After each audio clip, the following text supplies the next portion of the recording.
असं कधी होतं का की महिना संपायला अजून वेळ असतो पण पगार मात्र आधीच संपलेला असतो? बचत करायची असं ठरवतो खरं, पण महिन्याच्या शेवटी पाहिलं तर हातात काहीच शिल्लक राहिलेलं नसतं. जर या प्रश्नाचं उत्तर हो असेल तर हा आढावा नक्कीच आपल्या कामाचा आहे. आज आपण एका अगदी सोप्या पण खूप प्रभावी आर्थिक नियमाबद्दल बोलणार आहोत. या आढाव्यात आपण या 6 मुद्द्यांवर नजर टाकू, ज्यामुळे पैसे नक्की जातात कुठे आणि ते वाचवायचे कसे याचं चित्र अगदी स्पष्ट होईल. चला तर मग आपल्या पहिल्या आणि सगळ्यात मोठ्या प्रश्नाकडे वळूया. हा तोच प्रश्न आहे जो जवळजवळ प्रत्येकाला महिन्याच्या शेवटी पडतो, की अरे, हे सगळे पैसे गेले तरी कुठे? महिन्याची सुरुवात होते तेव्हा आपण बचतीचे मोठमोठे प्लॅन्स बनवतो.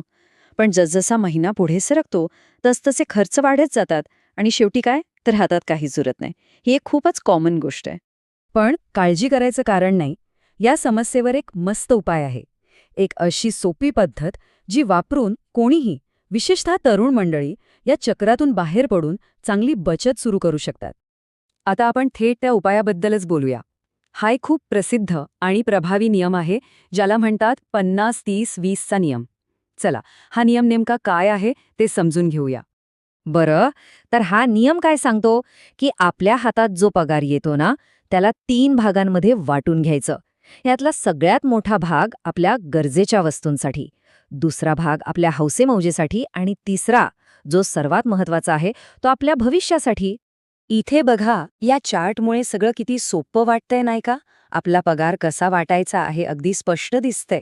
50% गरजांसाठी, 30% हौसेसाठी आणि उरलेले 20% बचत आणि गुंतवणुकीसाठी.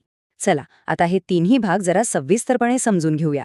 चला, सुरुवात करूया या नियमाच्या सगळ्यात मोठ्या आणि महत्वाच्या भागापासून, म्हणजे आपल्या उत्पन्नाचा 50% भाग आपल्या मूलभूत गरजा. हा नियम सांगतो की आपल्या एकूण उत्पन्नापैकी अर्धा, म्हणजे 50% भाग फक्त आणि फक्त त्या खर्चांसाठी वापरायचा जे आपण टाळूच शकत नाही. आता यात काय काय येतं?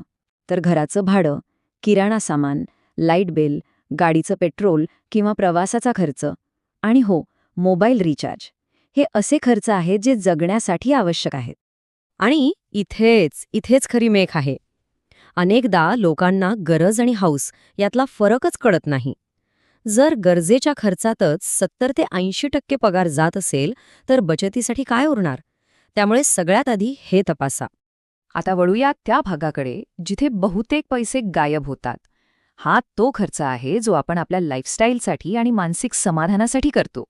या नियमाप्रमाणे आपल्या उत्पन्नाचा जास्तीत जास्त 30% रक्कम अशा गोष्टींवर खर्च करायला हवी ज्या आवश्यक नाहीत पण आपलं आयुष्य अधिक आनंददायी बनवतात. म्हणजे शॉपिंग करणं, बाहेरून जेवण मागवणं, पार्ट्या, वीकेंडला फिरायला जाणं, नवीन गॅजेट्स घेणं किंवा OTT ॲप्सचं सबस्क्रिप्शन, ह्या सगळ्या गोष्टी. हे खर्च जगण्यासाठी आवश्यक नाहीत, पण मानसिक आराम देतात. पण यावर नियंत्रण ठेवणं खूप महत्वाचं आहे. आणि आता येतो सगळ्यात महत्वाचा भाग, आपल्या भविष्याचं नियोजन, आपली आर्थिक सुरक्षा, म्हणजेच बचत आणि गुंतवणूक.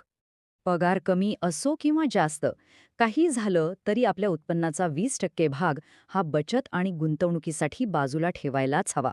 ही एक सवयच लावून घ्यायला हवी. ही 20% बचत आपल्याला काय देऊ शकते?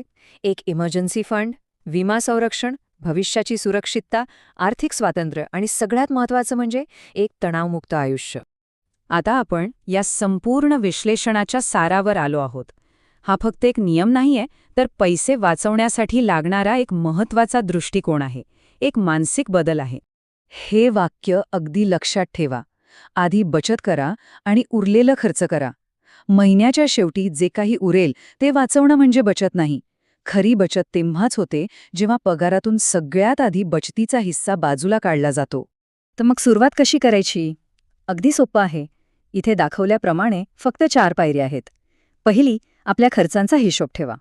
दुसरी, त्यांना गरज, हौस आणि बचत या 3 भागात वाटा. तिसरी, खर्च कमी जास्त करून 50-30-20 च्या नियमात बसवा. आणि चौथी, सगळ्यात महत्त्वाची पायरी, पगार झाल्यावर लगेच 20% रक्कम बचतीसाठी ऑटोमेट करा.